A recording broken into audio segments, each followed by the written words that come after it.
नमस्कार, आप देख रहे हैं द बिहार टॉप में हूं आदेशपुरी। सुप्रीम कोर्ट में 70वीं री एग्ज़ाम को लेकर आज सुनवाई हुई और कोर्ट नंबर 14 में डबल बेंच में सुनवाई हुई और जो बयान दिए गए, जो शब्दों का प्रयोग जज साहब के द्वारा किया गया, वो 70वीं री एग्ज़ाम चाहने वाले छात्रों के लिए बड़ा ही संजीवनी का काम करेगा। सबसे पहले बता दें आपको कि जज साहब ने जब सुनवाई शुरू किया, उन्होंने कहा कि हमने पटना हाई कोर्ट के जजमेंट को पूरी तरह से पढ़ा है और सबसे बड़ी बात, जजमेंट में कमियां हैं, अनियमितता है जजमेंट में। यानी पटना हाई कोर्ट के जजमेंट के खिलाफ जो छात्र एसएलपी दायर किए थे सुप्रीम कोर्ट में, जिसमें आपको बता दें कि पप्पू कुमार का केस है, फिर से प्रशांत शेखर का केस है, प्रज्ञेश सर हैं जो कि नेहा प्रवीण मामले में जुड़े हुए हैं और काफ़ी मजबूती से पक्षों को रखते हैं और पटना हाई कोर्ट में भी उन्होंने अपना पक्ष को रखा। सुप्रीम कोर्ट भी गए हुए हैं और मेरी उनसे अभी बात हुई, उन्होंने बताया कि ये बहुत ही अहम आज जो सुप्रीम कोर्ट में सुनवाई हुई है, हम छात्रों के लिए जो भी री एग्ज़ाम चाहते हैं उनके लिए एक संजीवनी मिला है सुप्रीम कोर्ट से। जज साहब ने कहा कि जजमेंट में कमियां हैं, ऐसा जजमेंट नहीं होना चाहिए।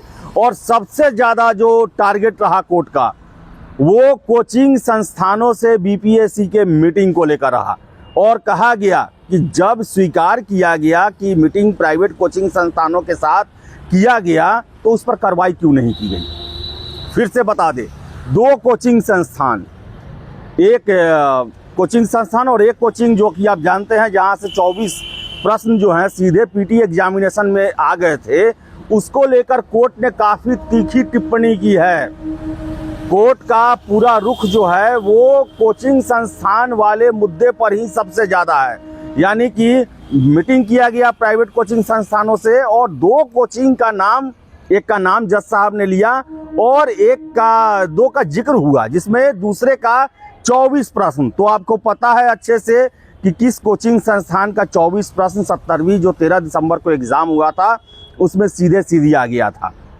फिर से बता दें, अगला डेट 25 अप्रैल को रखा गया, लेकिन जो छात्रों के तरफ से सुप्रीम कोर्ट में पक्ष रख रही थी, आपको बता दें कि अंजना मैडम जो है वो पटना हाई कोर्ट में जस्टिस रह चुकी हैं और सुप्रीम कोर्ट में वो जो है वकालत करती हैं। उन्होंने पक्ष रखा और कहा कि 25 अप्रैल से मेंस की परीक्षा होने वाली है और इस पर जज साहब ने कहा कि फिर हम 22 तारीख को ही केस सुनेंगे और केस का फैसला कर देंगे। यानी कि डिसमिस जो है केस उसी दिन हो जाएगा। लेकिन सबसे बड़ा बात है कि कोर्ट के द्वारा ये स्वीकार किया गया कि हमने जजमेंट पढ़ा, जजमेंट में कमी है। यानी पटना हाई कोर्ट में जो लगभग 3 दिनों तक सुनवाई चला, जिसमें वकील भी पक्ष रखे, जिसमें छात्र शिक्षक भी पक्ष रखे। प्रज्ञेश सर जो हैं, आपको याद होगा कि बड़ा ही अजीब और रोचक जो है उसमें सिचुएशन आ गया था और काफ़ी मजबूती से पक्ष रखा गया। बावजूद इसके पटना हाई कोर्ट को जो जजमेंट आया वो छात्रों को तोड़ने वाला था। किसी को विश्वास नहीं हुआ कि इतने सारे आरोप प्रत्यारोप और सबूत देने के बावजूद भी आखिर कार्रवाई क्यों नहीं हुई, आखिर कोई भी जजमेंट छात्रों के पक्ष में क्यों नहीं आया, आखिर क्यों बीपीएससी को एक सिर्फ पैसेज दे दिया गया निकलने का। तो बता दें आपको हम कि सुप्रीम कोर्ट में आज मामले की सुनवाई हुई है और सबसे बड़ा बात, पटना हाई कोर्ट के जजमेंट पर सुप्रीम कोर्ट ने ही प्रश्न चिन्ह खड़ा किया है और ऐसे में अब पूरी संभावना बनती है कि इसमें कुछ ना कुछ बड़ा निर्णय आने जा रहा है। इससे अब हम इनकार नहीं कर सकते हैं। सुप्रीम कोर्ट के डबल बेंच में जज साहब ने साफ साफ कहा कि फैसला जो है इसमें कमी है और कोचिंग वालों से भेंट मुलाकात क्यों हुई और कोचिंग वालों का ही प्रश्न जो है वो बीपीएससी में क्यों पूछा गया। छात्र भी ये प्रश्न उठाते रहे, हम भी लगातार ये प्रश्न उठाते रहे कि आखिर आप सोचिए कि 67वीं 68वीं 69वीं बीपीएससी पीटी के स्टैंडर्ड को देखें और 70वीं के स्टैंडर्ड को देखें और जिन कोचिंग संस्थानों से प्रश्न लड़े हैं उनके द्वारा लगातार वही पैटर्न फॉलो किया गया जिसका कोई भी बीपीएससी का छात्र ने पालन नहीं किया था, क्योंकि स्टैंडर्ड उससे काफ़ी ऊंचे थे। तो कुछ ना कुछ दाल में काला है, तब भी जो है सुप्रीम कोर्ट ने इस पॉइंट को जो है पकड़ा है और मैं उन छात्रों को, उन शिक्षकों को सैल्यूट करता हूं। पहली बार ऐसा हो रहा है कि पटना हाई कोर्ट से हमेशा से विरोध में ही फैसला आता है, उसके बाद सुप्रीम कोर्ट में भी मजबूती से लड़ रहे हैं। वो देश के नामी गिरामी वकीलों को खड़ा कर रहे हैं। और आपको बता दें, बहुत लोग हैं, राम कश्यप हैं, प्रज्ञेश सर हैं, यहाँ से जजमेंट लेने के बाद रातों रात वो गाड़ी चला कर गए हैं दिल्ली। दिन भर बैठ कर जो है वो पटना हाई कोर्ट का लगभग जो 96 या 97 पेज का जजमेंट है उसका काट निकाला गया है।